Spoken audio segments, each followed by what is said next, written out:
One of the biggest challenges with ads, everyone knows this, but most ads are ignored, first thing. The second problem is even if someone does recognize an ad, they don't know which brand it's from just because the messages are so different. Really making sure your ads are different, both in terms of the message and then how it looks, is so important to improving the effectiveness of your marketing. And how do you do that? You have to go all the way back to your original brand strategy and your visual identity. That's where you really, really figure out what is fundamentally different about your brand. And then that creates differentiation and distinctiveness. Hey, what's up, branding experts? Arek here, the Big Design. Welcome to On Branding Podcast. And today I have a very special guest, Faisal Siddiqui. So Faisal is a brand strategist with over a decade of experience working with different brands like Shell, Turkish Airlines, Waze, Samsung, Formula E, just to name a few. So Faisal has also co-authored white papers with David Acker and also lectured on brand strategy at York University and has been featured in many publications like BBC, Marketing Magazine, American Marketplace, and more. In general, Faisal is on a mission to make brand marketing more accountable and effective for all. Hello, Faisal. Thanks for joining us today. Hi, Arek. Thank you for having me. I really like your presentation, so we're gonna link to that so listeners can also look through this. I think it's super insightful, well put together, well designed. You guys can subscribe. You can just go to Faisal's website, which is creativebusinesscompany.com, and you can, if you're on computer listening to this podcast or watching to this podcast on YouTube, you can just also browse through this presentation because we're gonna talk about some things that Faisal described there. So I just want to start with a simple question. What's wrong with performance-based marketing? Because it seems like most brands these days, that's how they often market. So can you explain to us what's the biggest problem with this approach? I think there's nothing wrong with performance marketing in general. I think the challenge is when small brands only invest in performance marketing, it's very hard to scale profitably just with performance marketing. And I think if you look at the DTC business landscape, if you look at great DTC businesses like Bonobos, the guy who started Bonobos famously says the business model is broken. Fundamentally broken. And the reason why is that in a nutshell, it costs too much to acquire a customer. This is why most of the DTC brands that you know of, from Casper to Warby Parker, all these companies are unprofitable. So they make less money than they spend on every customer. And I think one of the challenges a lot of the people within the brand marketing world have had over the past decade is we haven't had the language and the arguments to explain what is the best business benefit of brand marketing without talking about it in a very fluffy way. But ultimately, to answer your question, I think the challenge with putting a lot of your money or all of your money, all of your budget into performance marketing is that it's a very hard way to scale profitably. Right. So the customer acquisition is very high. So just to sum up for our listeners, I have some key takeaways. So basically, performance-based marketing is when you are just using like hard sales messages like discounts and limited time offers, and you're just basically advertising to in-category customers, right? And I like this diagram in your presentation that it's just 5%, but 95% of your potential customers, they are not ready to purchase right now. They may not actively be looking for your products or services right now. So think about when you're advertising on Google, on Facebook, you're targeting specific keywords, for example, that's performance-based marketing. You're trying to sell your product basically right away using these ads. But the problem is that they're expensive. A lot of companies bid for the same keywords and bid against each other. You advise a kind of a different approach, like a mix of both plus good positioning, right? The next thing I wanted to talk about is you had this section in your presentation about the secret behind big brands. Can you talk to us about that? Yeah, I think before we go into that, if it's okay with you, I just wanted to talk a bit more about the difference between performance marketing and brand marketing. I think sure. that might be really helpful for your listeners, Definitely. if that's okay. So there's a really great statistic coming out of the Ehrenberg Bass Institute. It's an Institute of Marketing Science based in Australia. It's led by Byron Sharp. And one of the statistics that they have,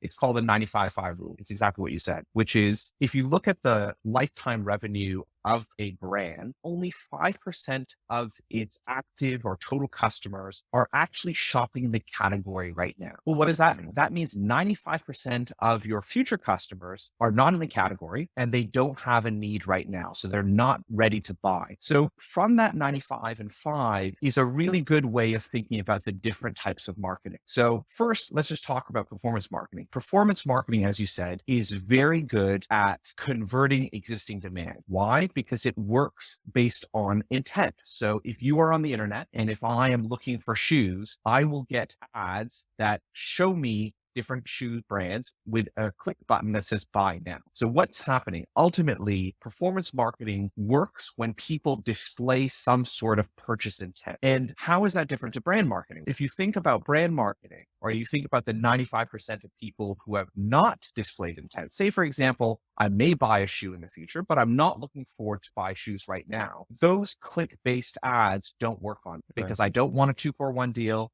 I don't care about whether it's 50% or not. I have 2 pairs of shoes on my feet. I'm fine. So that's where brand marketing comes in. So brand marketing is very broad-based advertising that's not trying to sell you something right now, but it's a soft sales message. It's trying to tell you something about the company. And that's how we advise our clients. You need a mix between both brand marketing and performance marketing. No, that's a great explanation. So basically, those 95% of your potential customers who might want to buy shoes from you, but in the future, as you said, they're not actively shopping right now, but you can start reaching those future customers as well and start positioning your brand so you're top of mind when they need those shoes, right? When it's time to buy, you can start positioning your brand, talking about why you are different, what makes you different, talking about benefits and stuff like that. I think you just nailed it there. But the killer cheat code of brand marketing is that when someone does enter the category, your brand is the first brand that they think of. So they don't even bother with research. You've already advertised them. So you're actually hitting them before they are ready to buy. And that fundamentally is actually a more efficient approach than competing at the point of sale. Competing for the same clicks, right? At the point of purchase. So can we now talk about those secrets of big brands? Because many of listeners or people who have smaller brands or startups, they don't really have, they may think it's expensive to advertise in mass media on TV, right? Those are very expensive ads. Big brands, of course, they have a budget and they can show money on mass media. But what happens if you have a smaller budget, right? This is the title of our podcast. So how to advertise like big brands, but on a smaller budget? So the way we do it with our clients is, one, we primarily advise them to invest in digital video and to, instead of doing big billboards and television commercials, you buy online video. So first of all, why do we say video? We say video because brand marketing, really good and effective brand marketing, elicits an emotion. And I'm not talking about an emotion like where I'm trying to get someone to cry. It could be, I want to startle someone. I want to make them laugh. I want to make them smile. The easiest mediums to do that are ones that allow you to tell a story. So that's the first reason why we talk about video, digital video. The second reason why we talk about digital video is it's cheaper than a performance ad. So the average cost per click for, say, an Instagram ad that says buy now is between $5 and $10 per click. The average cost per view for a video is 10 cents. So it's actually a lot cheaper. So one, you want to use video because you can tell a story. Two, it's actually pound for pound cheaper. The second thing you want to do is you want to target your brand advertising as broadly as possible. So you can't do the whole world, but you have to do some math to say, where can I actually spend my money in the broadest way possible? Maybe it's at a city level, maybe it's at a state level, in a way that allows me to show my ads between 2 to 3 times. So in any campaign, you want to show your ads between 2 to 3 times for every user. So those are the first thing was video. The second thing was to target very broadly. The third thing that we advise our clients to do is actually what it's called the 2-4-5 method. And it's a way of actually creating a year's worth of ads in one go. So how do we do that? What we actually believe is that with enough smart planning, one of the biggest expenditures in doing brand advertising is actually to go on set, insert production value. So the way we think about that, instead of doing that 2 or 3 times, you can actually design your ads such that from one ad, you get all of the different content that you need for an entire year. So in our 2-4-5 method, what we actually talk about is generally what any brand will need probably two what we call anthems. These are 30 to 60-second commercials. Mhm. What you can then do is you can take those commercials and you can cut them into what we call short stories. These are 15-second, 5 to 15-second Right. bumpers. Think about the things that you see before YouTube. Mm. And then finally, from that same shoot, you also get an image library. So you get all of your static photography. So if you think about going on set, or maybe you're doing an animation, from one ad, you can get all of the different advertising units you may need for your entire year for both paid social and organic social. So the way to think about it is at the top of the 245, it's two 30 to 60-second anthems. At the middle row is a number of 15-second short stories. Mhm. And then finally, you have your image libraries, which you can use on static. It makes total sense. And again, I recommend you check out the presentation, and it's nicely explained this framework, but basically it refers to the frequency. So you should be able to run your hero creative 2 times a year, right? And then like short stories, as mentioned, 15 seconds or less. And you can do this 4 times a month, like every week, let's say. And then you can also use other, as you mentioned already, static graphics. It could be GIFs and other visuals, and you can do it like every day, right? So 5 times. Thanks for helping me out there because I actually forgot to mention that.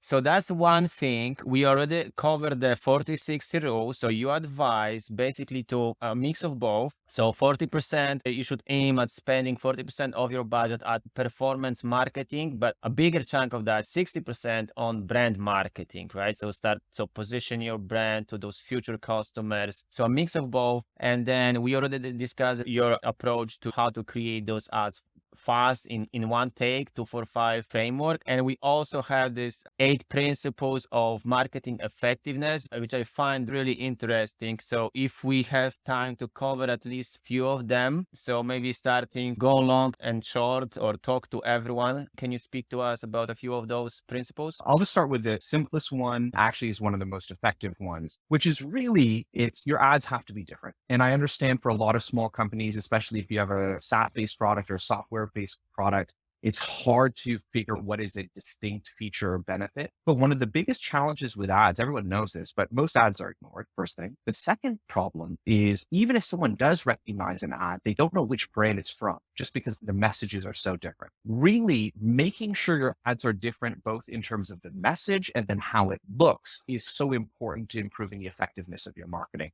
And how do you do that? You have to go all the way back to your original brand strategy and your visual identity. That's where you really, really figure out what is fundamentally different about your brand. And then that creates differentiation and distinctiveness. The second is this idea more around budget allocation, around going long and short. And you alluded to it, but it's this basic idea that we're not saying you just do brand marketing or you just do performance marketing. You need a bit of both. And so there's been some landmark studies coming out of the IPA, which is the Institute of Advertising Practitioners in the UK, where they have hundreds and hundreds of advertising campaigns that come to this golden principle that you want to invest 60% of your media budget into brand building and 40% into performance marketing. And that comes from a study called The Long and Short of It for anyone who wants to see. So that's the second thing. The third thing, to really to talk to everyone. And again, it comes from this landmark study, but this idea that it's far more profitable to talk to the entire market than just to your own customer. Often, sometimes what we'll see within marketing departments is this idea that, oh, we can just get our existing customers to buy more. That actually is a fallacy. It's far, far more profitable to talk to new customers and prioritize acquisition. The third or fourth principle is this idea of being everywhere, which is this very basic principle that as you add different media channel, your ROI increases. So say, for example, you're on YouTube, add one more thing, add like radio or add a print ad. For every single additional channel, your ROI increases. Why? Because you're increasing the probability that people will run into your ads. I think I'll say one more thing, which is a basic principle, which is this idea that you want to say less to communicate more.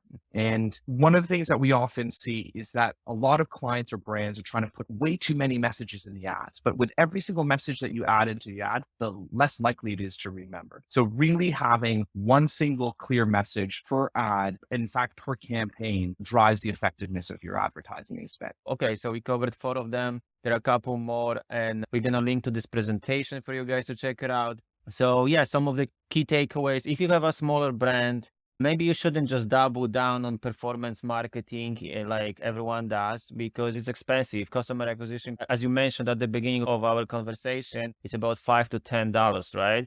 And while it's good, you are not really targeting those future customers. You're only targeting this 5% of those who want to buy right now. And it's really expensive. You have to have the pockets to convert well just with this type of marketing. So you should use a mix of both. You should use good positioning, and you strongly advise, as you already mentioned, on video form is a great way to tell a story, and storytelling, that's what's gonna elicit those emotions. That's what's gonna help you position your brand. Yeah, those and more tips you can find in this presentation. We're gonna link to that. But so as we are approaching the end of our episode, can you tell us where we connect with you? What's the best way? Are you active on LinkedIn? Absolutely. You can follow me on LinkedIn, Faisal Siddiqui. You can find us at our agency website, creativebusinesscompany.com. We're also on LinkedIn, Creative Business Company, and Twitter as well.